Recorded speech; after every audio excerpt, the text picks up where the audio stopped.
ইয়াতে ফাৰ্ষ্ট ডিভিজনত 12গৰাকী আছে, টোটেল 61 মানে সামগ্ৰিক 61গৰাকী 12গৰাকী পাইছে। তেওঁলোকৰ ছেকেণ্ড ডিভিজন 19জন। ইয়াৰ কথাত ক'বলৈ গ'লে ইয়াত থাৰ্ড ডিভিজন বুলিবলৈ কোনো ধৰণে কোনেও ধৰক পাবলৈ সক্ষম হোৱা নাই। বৰ্তমান সময়ত আমি যি মাধৱদেৱ যি কলেজ আছে, কলেজৰ এই ভিতৰচোৱা আমাৰ লগত যি আছে তেনেধৰণে যি পৰীক্ষাত উত্তীৰ্ণ হ'বলৈ যি ছাত্ৰী আছিলে, ছাত্ৰী আদি আছে, আমি ছাত্ৰী কাষলৈ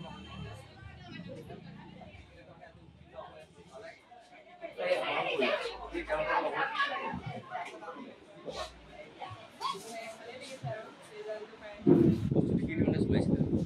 তেনেকৈ চলাইছিলোঁ, মানে যিমানখিনি পঢ়িব পাৰোঁ পঢ়িছিলোঁ আৰু বেছি পঢ়া নাছিলোঁ ইমান, মানে যিখিনি টাইম মই পাৰোঁ আৰু সিমানখিনিয়ে কৰিছিলোঁ। হয়, ধৰা ছাত্ৰ ছাত্ৰীৰ লগতে ধৰা পিতৃ মাতৃৰ ধৰা কিছু হেৰি আছিলে, তাৰ ক্ষেত্ৰত কি ক'বা? হয়, দেউতা নাই, মায়ে বহুত কষ্ট কৰি আছিলে, মায়ে ইমানখিনি গুৰুত্ব দিছিলে মোৰ কাৰণে। পিতৃ নাই? হয়, ক'বলৈ গ'লে পিতৃ নাই, মাতৃ যি তোমাৰ মা আছে, মায়ে হয়তো বিশেষ তোমাক অৰিহণা জ্ঞাপন কৰিছিলে বা অৰিহণা দিছিলে শিক্ষাৰ কাৰণে আজি ইমানখিনি লগতে মেমহঁতো বহুত হেৰি আছে, সহায় আছে। মাধৱদেৱ কলেজত কোনজনী মেম বা কোনগৰাকী মেম বা কোনজন শিক্ষকক একেবাৰে ভাল লাগে? হয়, চবৰে ভাল, চব শিক্ষককে ভাল লাগে আৰু বিশেষকৈ তাৰ মাজত এজন বিশেষকৈ মোৰ গণশ্ৰী মেমক ভাল লাগে। মই গণশ্ৰী মেমক ওপৰত আছিলোঁ, গণশ্ৰী মেম মোৰ আছামিজ টিচাৰ হয়, ভাল লাগে আৰু। তুমি কোন বিভাগৰ আছিলা? মই আৰ্টছৰ আছিলোঁ। কি ক'বা, কেনেকুৱা লাগিছিল? বহুত ভাল লাগিছে আৰু। ভৱিষ্যত পৰিকল্পনা কি? ভৱিষ্যত পৰিকল্পনা আৰু ভৱিষ্যত ক'ত পঢ়িবা? কি হ'ব ভৱিষ্যতে, কি হ'ব ভৱিষ্যতে টিচাৰ হোৱাৰ সপোন আছে আৰু তাকেই প্ৰস্তুতি চলাওঁ তেনেকৈ। কেনেকুৱা লাগিছে বা কেনেকুৱা? ভাল লাগিছে। কেনেকুৱা? ভাল ভাল ভাল বহুত ভাল। যিখিনি আহিবলগীয়া ছাত্ৰ ছাত্ৰী আছে কেনেধৰণে আপুনি নিমন্ত্ৰণ তেওঁলোকেতো আমাৰ অলৰেডি এডমিশ্যন প্ৰায় হৈয়ে গ'ল। এতিয়া আৰু যিকেইটা আহিব লগা আছে আহিলে আমি ৱেলকাম জনাম। আৰু আমাৰ ইয়াত ভাল ৰিজাল্ট এটা বেলেগে হেৰি আমাৰ যিটো পাৰ্চেণ্টেজৰ ল'ৰা ছোৱালী আহে, এতিয়া ৰামানুজনৰ পৰা 90% চব ল'ৰা ছোৱালী যায়। আমাৰ তাত আহে 40-45, হায়েষ্ট 60লৈকে আহে, তাৰ ওপৰতো আমাৰ নাহে। এইখিনি যদি এতিয়ালৈকে আমি নিব পাৰিছোঁ আৰু ভাল পাৰ্চেণ্টেজৰ ল'ৰা ছোৱালী আহিলে আমি ষ্টেনো কৰাই দিছোঁ। 2021 আমাৰ ষ্টেনো কৰিছোঁ। আমি এক কথাত ক'বলৈ গ'লে এয়া আছিলে উচ্চতৰ মাধ্যমিক যি হাই ছেকেণ্ডেৰী যি ফলাফল আছিলে, আমি দেখুৱাইছোঁ মাধৱদেৱ কলেজৰ পৰা আপোনালোকক।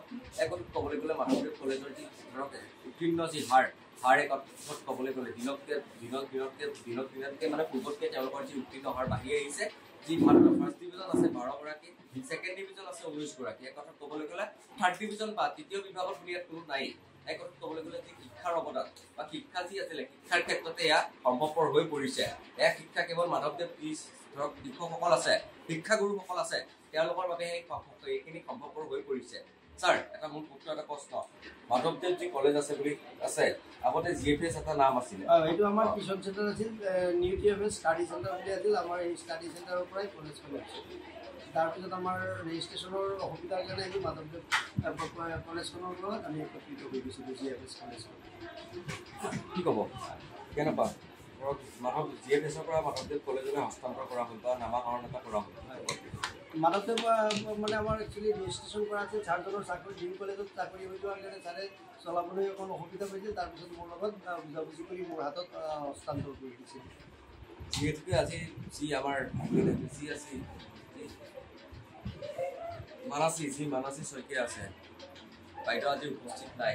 কিছু তেওঁ শাৰীৰিকভাৱে অসুস্থ যদি তেওঁ উপস্থিত নাই, কিন্তু এক সুন্দৰ মুহূৰ্ত আমি কিছু এগৰাকী আমি শিক্ষয়িত্ৰীৰ লগত আমি কথা পাতিছিলোঁ, তেওঁ আবেগিক হৈ পৰিছে। সেয়া কেৱল এটা ফূৰ্তিৰ চকুপানী, যি ফূৰ্তি বা তেওঁৰ যি মহানুভৱৰ চকুপাতি বা তেওঁ চকুপানী, সুখৰ চকুপানী। কাৰণ মোৰ লগতে চকুটো হাঁহিও আছে, সেইটো কাৰণে মানে মই আজি বহুত আনন্দিত। মানে কি ক'ব মাধৱদেৱৰ আৰু এইখন কলেজত মোৰ পৰা আজি 5 বছৰেই হ'ল, 5 বছৰেই হ'ল। আৰু ইয়াৰ প্ৰত্যেকজন শিক্ষক হওক, দিলৱাৰ ছাৰ হওক, সকলো কৰ্পৰেশ্যনটো ইমান ভাল। আৰু মোৰ ল'ৰা আছে সৰু 1.5 বছৰীয়া, ছাৰে সেইখিনি ক্ষেত্ৰত মোক বহুত সহায় কৰিছে, কিন্তু সেইখিনি মানিব লাগিব। এক কথাত ক'বলৈ গ'লে যিখিনি আহিবলগীয়া মাধৱদেৱৰ যি ছাত্ৰ ছাত্ৰী আছে তেওঁলোকৰ প্ৰতি কেনেধৰণে আপুনি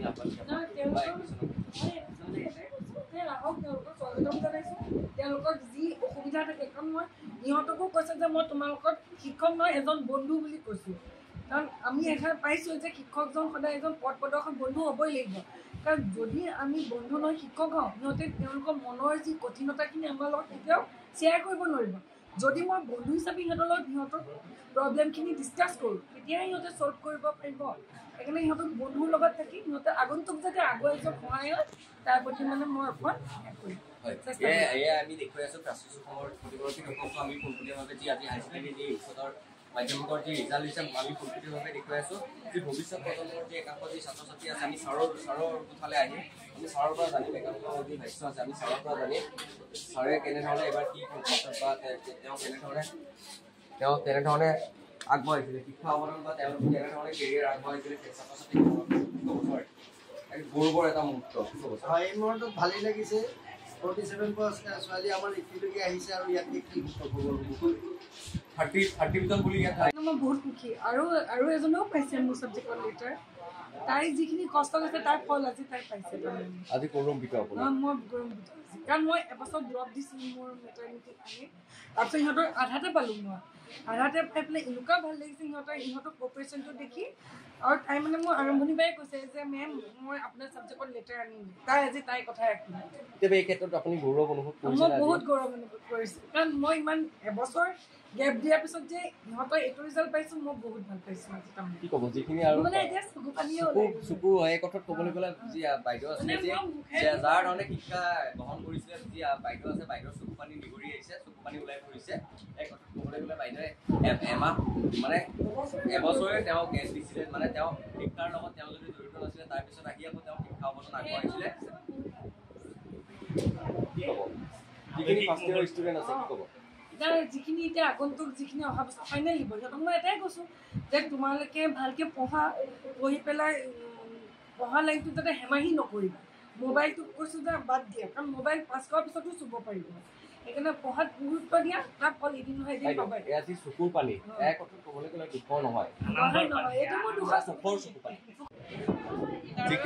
যিখিনি ছাত্ৰ ছাত্ৰী আছে মাধৱদেৱ কলেজৰ তোমাতকৈ ধৰা তলত হস্পিটেলৰ যিখিনি আছে তেওঁলোকে ধৰা অহা বছৰলৈ দিব হাই ছেকেণ্ডেৰী তেওঁলোকৰ প্ৰতি কি আহ্বান থাকিব তেওঁলোককো ভালদৰে পঢ়িবলৈ মই কৈছোঁ আৰু মেমহঁতে যিহেতু ভালকৈ পঢ়ায় নিজে যদি অলপ যত্ন কৰে ভাল হ'ব চবৰে যিহেতুকে তুমি আৰ্টছৰ আছিলা কলা বিভাগৰ আছিলা ধৰা কিমান ঘণ্টাকৈ পঢ়া শুনা কৰিছিলা মই তেনেকৈ পঢ়া শুনা কৰা নাছিলোঁ ইমান মানে যিমানখিনি মোৰ সুবিধা অনুযায়ী আৰু মই কলেজৰ পৰা গৈ যিমানখিনি মানে টাইম অলপ ৰেষ্ট কৰোঁ তাৰপিছতে সন্ধিয়া পঢ়োঁ আৰু তেনেকৈ যিমানখিনি টাইম মোৰ মিলিছিলে গৈ মই সিমানখিনিয়ে পঢ়িছিলোঁ তাতকৈ বেছি আৰু তেনেকৈ ইমান চলোৱা নাছিলোঁ মই যেতিয়াই মন যায় তেনেকৈয়ে পঢ়োঁ আৰু মই যেনেকৈ মন যায় আছিলে ইয়াতে আছিলে আমাৰ যি শিক্ষক আছিলে আৰু তেওঁৰ বাইদেউ আছিলে বাইদেউৰ মন্তব্য অলপ বাইদেউ কি ক'ব কেনেধৰণে মোৰ ভাল লাগিছে তাই মোৰ ছাবজেক্টতো লেটাৰ পাইছে কি চাবজেক্ট মই এডুকেশ্যন পঢ়াওঁ